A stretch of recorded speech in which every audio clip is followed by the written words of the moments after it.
40대 중반인 최용준 씨는 2년째 회사 숙소에서 살고 있습니다.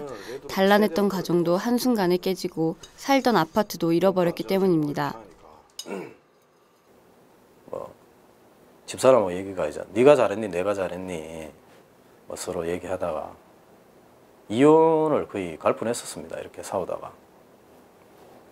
그러다 보니까 집안 불안은 불화대로 일어나지 건강은 건강대로 잃어버렸습니다. 이 운동장 한 바퀴를 못 뛰는 거예요. 뒷골이 당겨가지고. 지역주택조합에 가입한 것이 화근이었습니다. 그리고 이 정부가 이제 밴드가 있거든요. 듣고 하다 보니까 이거는 역시 처음 시행체에서 장난을 치는구나라는 걸 이제 알게 됐습니다. 참, 사기꾼을 낳아놓고도 잡아야지도 못하고 합법적으로 사기를 치고 있는데 너무 답답한 거예요. 최 씨처럼 지역주택조합에 가입했다가 낭패를 본 시민들이 갈수록 늘어나고 있습니다. 그런데도 울산 전역에 몰아치고 있는 주택조합 광풍은 오히려 거세만 가고 있습니다.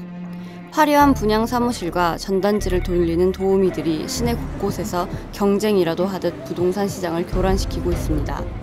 지역주택조합 피해자들이 급증하고 있지만 행정은 방관만 하고 있습니다. 불법과 편법이 펼치는 지역주택조합 시장의 실태를 울산매일신문, UTV 현장 출동팀이 고발합니다. 주민들이 조합원이 되어 직접 아파트 사업을 추진하는 지역주택조합. 대형 건설사가 추진하는 울산 지역 아파트 건설 시장이 주춤하는 사이 지역주택조합 아파트가 그 틈새를 파고들고 있습니다.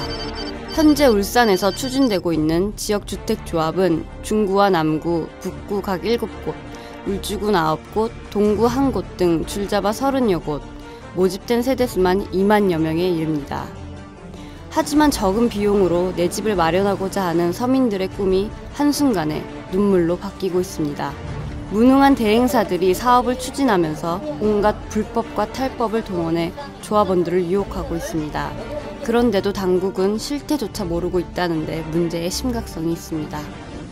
이곳은 지역주택조합 아파트 사업이 추진되고 있는 울주군 삼남면 교동리 부지입니다.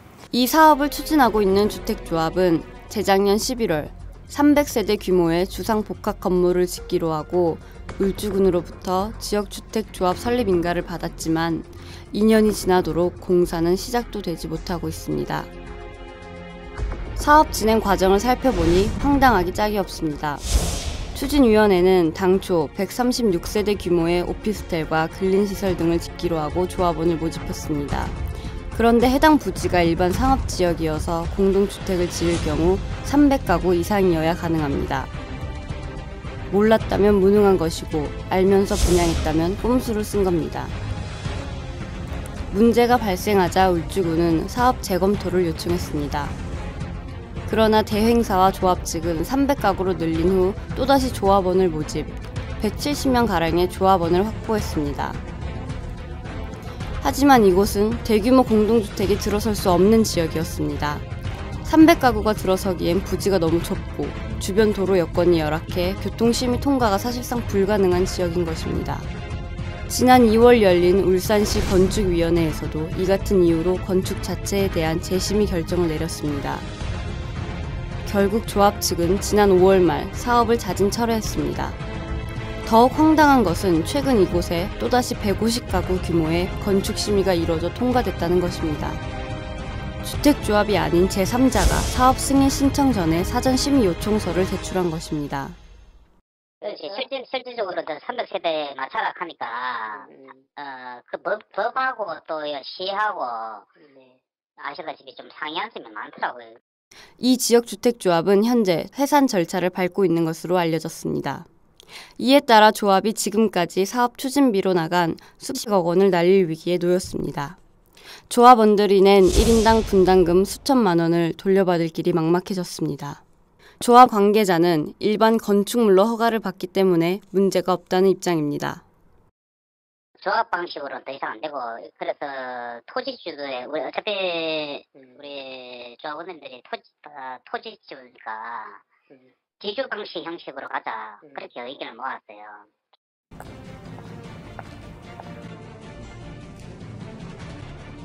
중구의 지역주택조합 아파트 부지입니다. 이곳도 준주거 지역으로 공동주택을 지으려면 300세대가 되어야 가능합니다. 그런데 현행 부동산 관련 법상 52가구의 소규모 공동주택 허가가 날 수 없습니다. 특히 이곳은 면적이 너무 좁아 설계 변경을 통해 가구 수를 조정할 수도 없는 형편입니다. 아파트를 지을 수 없는 곳에 공동주택 건립을 추진한다며 조합원을 모집한 겁니다. 분양 관계자는 지역주택조합 추진에 대해서는 부인합니다. 그럴 예정이었는데 저희가 이제 다 공사를 하고 나서 일반으로 할 예정입니다. 이에 따라 조합원들은 대행업체에 지불한 1인당 1,000에서 1,500만 원의 돈을 날릴 위기에 처했습니다.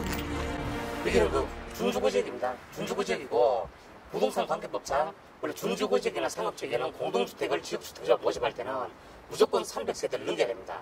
최근에는 여기가 이제 조합을 모집을 하다가 일반 분양을 한다고 조합원들과 협의를 한다는 소식이 들리고 있습니다.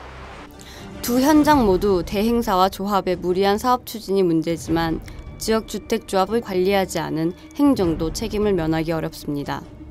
울주군은 상업지역에 136세대 공동주택 사업을 추진하는 지역주택조합을 방치했고 중구청은 아예 지역주택조합이 준주거 지역의 소규모 공동주택 사업을 추진하고 있는지도 모르고 있었습니다.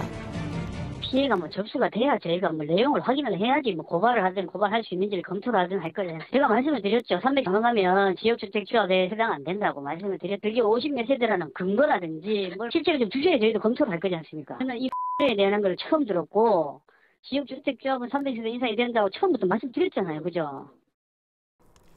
지난달 20일 청와대에 올라온 울산 지역 지역주택조합 피해자들의 청원입니다. 내가 도시락을 싸갖고 다니면서도 조합원 가입은 하지 마십시오 라고 말리고 있었는데 나하고의 관계가 끊어지는 한이 있더라도 그 사람을 말리고 싶습니다. 주택조합에는 절대로 들어가지 말라고. 모르니까 받는 거예요. 이 시행사가 얼마나 이 사업이 처음이고 일을 안 해봤으면 이렇게 모집을 하겠습니까? 그거는 좋게 보는 예. 두 번째는 돈만 받고 튀자. 두 번째. 그거 말고는 설명할 수가 없습니다. 계약서 쓸 때 인허가가 나야만이 제가 알기로는 계약서를 받을 수 있는 거라고. 그것도 공무원들이 원래 챙겨야 있잖아요. 안 되면 수당시켜줘야 돼요. 그 자체도 안 했다는 거는 시구 자체는 좀 자기네 일을 안 했다는 거 아닙니까? 지금 이 시간에도 불법과 편법을 동원한 지역주택조합의 수상한 분양 작전이 판을 치고 있습니다. 피해자들이 속출하면서 당국을 원망하는 목소리가 높아지고 있지만 행정의 무관심은 여전합니다. 행정의 사각지대인 지역주택조합. 오늘도 청와대 홈페이지에는 지역주택조합 피해를 호소하는 안타까운 사연이 차곡차곡 쌓이고 있습니다. 울산매일 UTV 현장 출동 백주희입니다.